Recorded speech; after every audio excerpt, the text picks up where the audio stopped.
guys, welcome to the bold analysis. Wow. Sasa sikizi tumeamua the bold in the street, you know. Let me put blue na kuongera say. We want to know what Kenyans are saying. We've been speaking much about the studio analysis, and I'm one person that doesn't like desktop journalism. Yeah, you know, when you do a lot of desktop journalism, you tend to speak more to yourself and what you think. So pia nataka kujua what Kenyans really think. I have two gentlemen here.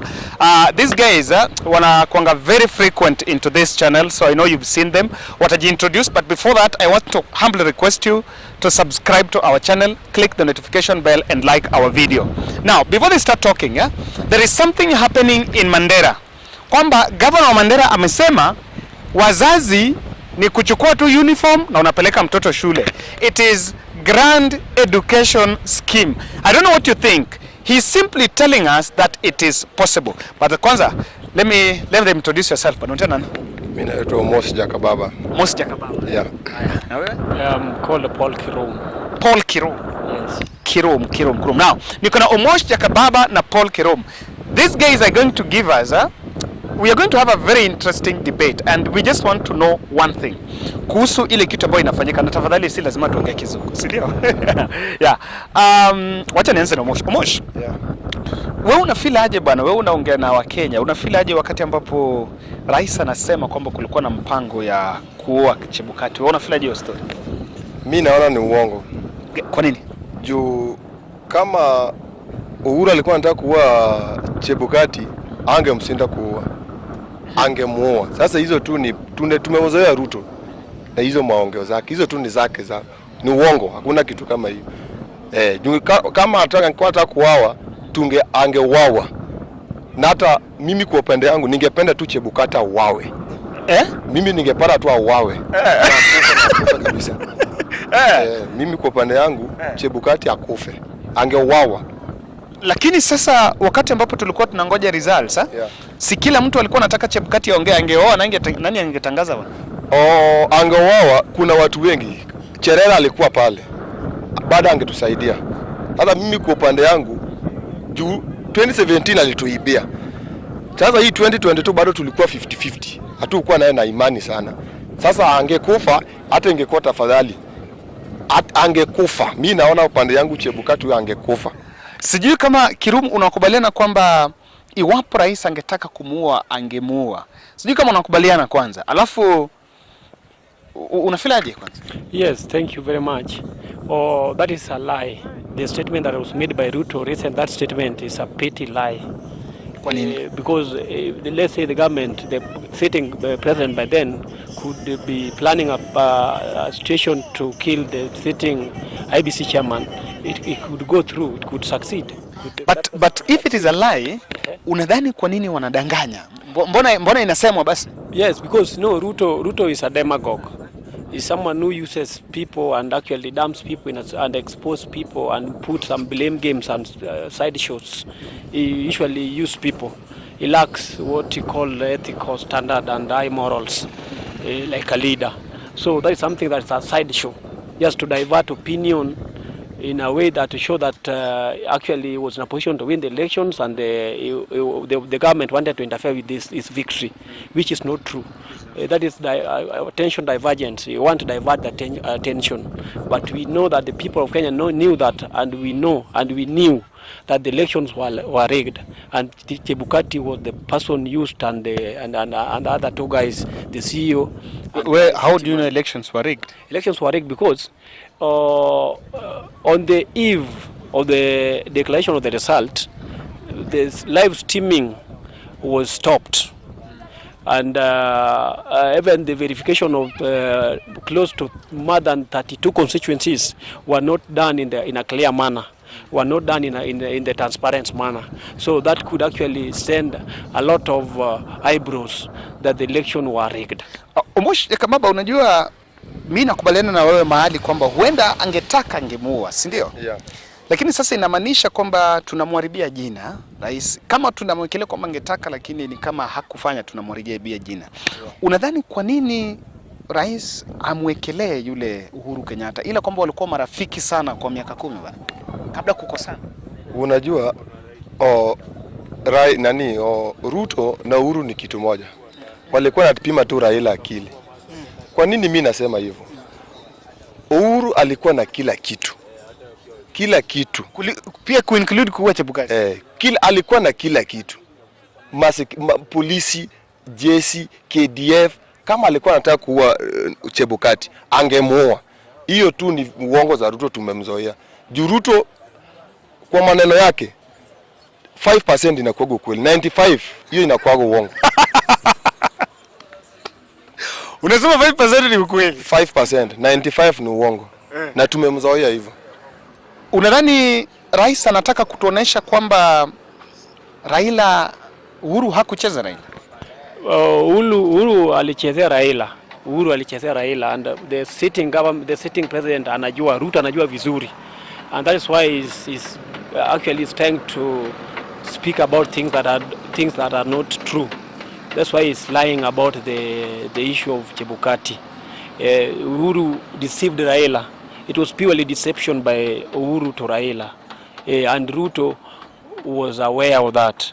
Because that statement to say that the government wanted to kill Chebukati, that is a defamatory statement to someone who wanted to do that, but he was not in a position to do that.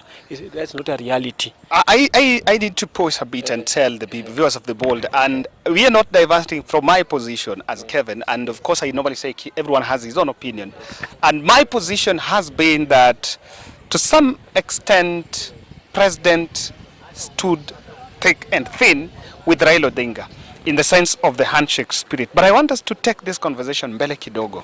Jeremiah Kioni anasema, na sijui kama umesikia, anasema kwamba Raila alipata 8.1 na Ruto akapata 7.5. Na wao, hii ni kulingana na yule mtu ambaye anaitwa whistleblower.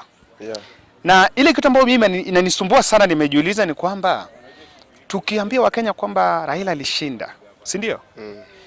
Unadhani hii ni mbinu ya kuhakikisha kwamba 2027 Raila kwa ballot? Hiyo Raila kukua kwa ballot, kuambia Raila asikuwa kwa ballot ni kama kuenda unaweza chukua nguruwe uende uze kwa msikiti. Mimi kwa upande yangu Raila atasimama. Lazima asimame. Hiyo ni lazima. Juu wananchi kama sisi tunajua mwenye alikataa tusikuwa president ni huu kipara Wafula Chebukati. Na saa hii ametoka hapo. Hii ndio chance yetu ya mwisho. Na tulibakiza lisasi moja. Na hii lisasi moja ni hii ya 2027 ndio tutatumia. Raila amekwambia atasimama umoshi. Raila mwenye najua. Unajua unaweza pinga Raila. Lakini ukisikia tu sauti yake utachange. Utachange.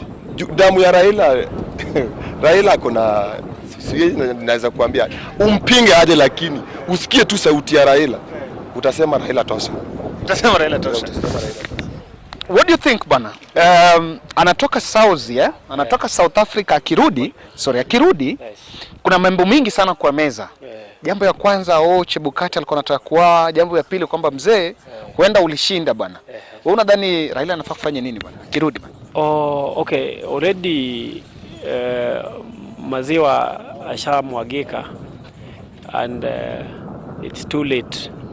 The only thing that we can expect as supporters for Raila Amolo Odinga, because Raila Amolo Odinga has got the support of this country more than 50%, and we still believe in Raila Amolo Odinga. So Raila Amolo Odinga can only recollect, revamp and rejuvenate his strategies and come 2027, and we are sure that he will win the elections come 2027. Nataka tutoke kwa siasa kidogo na sasa nataka tuongee bana. Unajua hii Kenya wote tunaishi na sasa hii budget process inaendelea ambao unajua intent statements, first budget statements zimetoka na wasiwasi ambao ipo ni kwamba bei ya vitu ziko juu sana. Unaelewa? Na huenda itakuwa juu sana. Hebu nataka uniambie bana, you yourself kama Mkenya, mtu ambaye unaishi hapa, unafeel aje standard of living? Tumeongea hii story sana, tunasema standard of living iko high kwa aje. Unafeel aje pinch? Mambo iko aje? Mimi naona iko juu. Lakini mimi kwa upande yangu naona tu ikue juu. Iendelee kukua juu. Juu mimi kwa nini mimi nasema hivyo? Wacha tuumie Juu kwa nini tuumie si wote? Unajua venye tulipigia Ruto kura, tulijua vizuri. For example, mtu kama mimi sikumpigia na mimi simpendi na simtambui. So watu wenye walimpigia kura si akuwa anataka asikuwa na mtaka, walimpigia kura walijua wataki Raila. Sasa mimi naona unga ifike hata kama ni 600, kila mtu aumie na tutoke si wote kama wana Kenya. Hata kama itakuwa mwezi wa 8, tutoke tuseme hii serikali ya Ruto imetucheza. Tutoke nje, tuonyeshe wa Kenya hii serikali hatutaki. Bei za vitu zirudi chini, lakini kwa saa hii ipande. Kirumu, nataka unipatie siku how your day is. Umeamka unataka kwenda kubai kuna kamia moja, unataka kubai unga, unataka sukari, token nini? Hali inakuaje bro? Niweke wazi. Okay, the cost of living is very high. And I can remember during Ruto's... Is it the cost of living or the price of the goods? The price of... that's the cost of living, because you have to actually buy something for you to live, with the living standard. This is the price of commodities, essential commodities. I can remember during his campaign trail, he promised to lower the cost of the essential commodities immediately ascent into that power. And he has failed later to do that. So what we know, we shall go the way that guy has talked about it. We shall actually demonstrate, peaceful demonstration, picketing, revolution will one day happen to actually overturn, because if you look at even the priority that the government is now, things that is giving the priority is not the trajectory of actually lowering the cost of living. So it's focusing on other things, like giving Hustler Fund. That's a business. How does 500 actually can change your life? It's impossible. That is a business. Hustler Fund is just a business, just like police a business, a financial business entity. So we shall actually gather as people of Kenya and demonstrate, peaceful demonstration and picketing Article 37 of the Constitution toward the State House and eject that person out of that office. Hey, inawezekana ba? Oh, inawezekana. Raila akisema inawezekana. Asanteni sana bana. Sasa nataka tukimalizia hapa mniambie, unadhani inakwaje commission ambayo inakuja wafanye nini ili mambo ikuwe sawa bana? Tumalizia hapa. Ati what? Commission ambayo tutatengeneza, kwa sababu hii yenye iko imeenda. Sasa yenye tutatengeneza, nadhani nini inaweza fanya mambo ikuwe sawa? That is the IBC. Okay, what I can tell Kenyans is that actually we need to be people of integrity. When you're given an opportunity, when you're given an office to run, please be somebody of ethical standard and integral person. That is impartiality, credibility, accountability must always count. So whoever is coming to that office, please, my humble submission to whoever is coming to that office, be somebody of integrity, transparency. Do not, because we know that the elections in Kenya have been littered with the profusion of fraudulence and skullduggeries, but we should not actually maintain the status quo. We need to break the vicious circle, so that one time the right of Atieno, Njoki, Wafula, Nzeoka can be reflected in the election result. Naipenda sana kizungu kubwa, sijui kama nimeelewa, lakini sawa. Mosh, unadhani tuende IPPG? IPPG ni ile kwamba political parties kona sauti kwa kuchagua, kwa sababu sasa hii ni panel itaamua alafu rais atasign bwana. Tufanye nini kijana? Unajua Ruto ni mjanja. Ruto ni mjanja. Na Ruto namuonea simtaki. Unajua kwa nini mimi nasema hivyo? Wa Kenya sisi kama watu Azimio tuna load haraka na watu wa UDA wana load pole. Kwa nini mimi nasema hivi? Unajua mtu wa Azimio kuna venye unaweza muongelesha asikie, na mtu wa UDA hata mfanyie nini, kitu ameamua anafanya. So mimi kwa upande yangu, for example, watu kama watu wa Mount Kenya, ningeomba Ruto venye anafanya maombi Sunday, maombi apeleke Mount Kenya, lakini maombi zote apeleke Mount Kenya. Matanga aende Mount Kenya, lakini maendeleo atulete Nyanza na hapa Nairobi pia, lakini Matanga asiende Nyanza. Matanga tumeacha peleke watu wa Mount Kenya. Kanisa pia juu alisema sio uchawi, ni maombi. Sasa hiyo maombi tunataka Ruto apeleke Mount Kenya, aende aombewe huko. Isho tunasema kwamba Mount Kenya vitu vingi vifanywe huko, lakini maendeleo ende sehemu zingine. Kila kitu walisema sio uchawi. Wewe unajua rigiji kweli? Sasa mwenye anavaa kama chief, mwenye anavaa kama chief, hata ukwambia ukiuliza mtoto mdogo ati unajua rigiji, atakwambia rigiji ni nani? Rigiji hata kuvaa kwake anavaa kama dio, avai kama vice deputy president. Najua mko na madharau sana hapa. Sio madharau. Sasa kitu ningemwambia atafute fundi, sai ni deputy president, atafute fundi na sone nguo yenye namtosa. Malizia hapa ni pia amepigia machifu anawaambia nyinyi mtaenda bwana. Hiyo ni mambo gani bwana?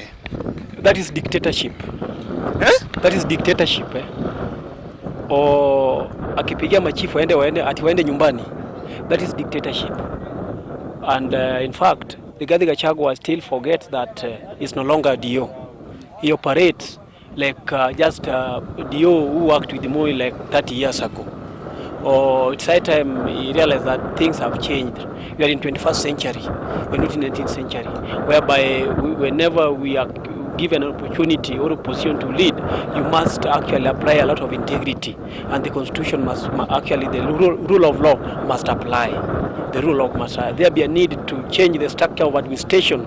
The constitution must be followed. Then number two, they are going to come up with new commissioners of the IBC. Number one, I'm expecting the sitting government to consider to consider credibility, or accountability, suitability for one to be in a given office. And number two, the legislatures will do some vetting. The vetting is supposed to be done from the both sides of legislature, Azimio faction and UDA faction. I'm expecting equal number of people from both sides in that committee, so that it avoids the conflict of interest, so that the chairman does not does not being proposed from one's faction.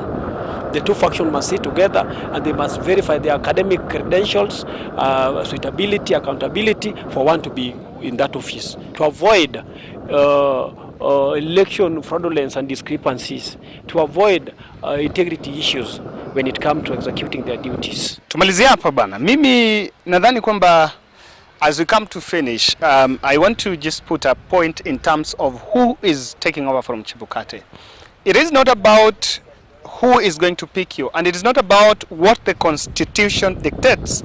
We've had people that follow the constitution, but what has been lacking in our electoral system is the personal discipline. Correct. That is what we need. Whether you're going to be vetted by the parliament, because we can have seven members in the committee, but these people in the committee, we can still bribe them. So the person that is going to take over from Chebukati, the only thing that the IBC lacked is the personal selfish. It starts and ends with you. That is why the stories about chairman becoming having monopoly powers in declaring results is a discussion we're going to have on another day. This is the bold analysis. Asanteni sana and thank you very much. Asanteni sana. Salimiana bwana. Unajua huko lazima usalimiane. Salimiana ama wewe usalimiane? Tuma salamu. Oh, okay.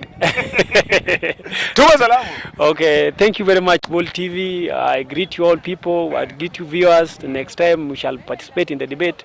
We are ready to actually participate. Whenever you need me, I'm around. I'm available. Nataka ufanye hivi. Yes. Nataka weke namba yako hapa. By the way, these guys, I'm asking the Bold family. I want these guys at least to watumie kitu. Yes. So I want them to say their numbers here. Na nataka nipate simu bana, nimepata kama 500, nimepata 1000. I really ask the Bold family. Let's support them. So nataka kila mtu aseme namba yako. Say your number. Thank you very much. My number is... Na useme pole pole, yes. Na useme na majina yote. Okay. Sawa, zinko kwa ID. Yes, sir. Sawa. 0707 80 27 24. Uchieng Paul Kirum. Wacha nianze na salamu. Mimi nasalimia bibi yangu Millicent Achieng. Akiwa Bondo. Nasalimia mamangu Millicent Orwa akiwa Asembo Rarieda. Nambangu ni 011 24 12 051 Shadrack Omondi Orwa. Shadrack Omondi Orwa. So I want guys Shadrack Omondi Orwa na Kirum, Paul Kirum tuwatumie kitu. Myself, I'm also going to share what I have, but I also want you to share something with them. Asante sana bwana. Asante. Haya.